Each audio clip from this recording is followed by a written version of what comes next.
இன்றைக்கி சாப்பாடு என்னென்னு பார்க்கலாம். சோறு, அதுக்கப்புறம் எல்லாமே இன்றைக்கி ப்ரான் ஸ்பெஷல் தான். நான் எனக்கு தேவையான சோறு எடுத்துக்கிட்டேன். அதுக்கப்புறம் சோளம் இருக்குல்ல, அமெரிக்கன் கார்ன், அதில் ப்ரான்ஸ் போட்டு இறால் சோளம் தொக்கு. இது ஒரு கூட்டு மாதிரி ரொம்ப டேஸ்ட்டாக இருக்கும். இந்த ரெசிபி நான் அப்லோட் பண்ணுறேன். அதுக்கப்புறம் எல்லா காய்கறியும் போட்டு ஒரு இறால் குழம்பு.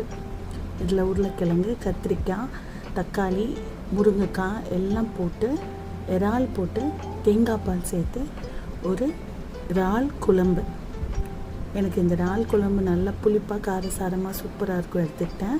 அதுக்கப்புறம் இறால் பொரியல், இதுவும் தேங்காய் பால் ஊற்றி நம்ம மொறு மொறுன்னு ஃப்ரை பண்ணுறது. செம்ம டேஸ்ட்டாக இருந்துச்சு இன்றைக்கி எங்கள் வீட்டு சாப்பாடு.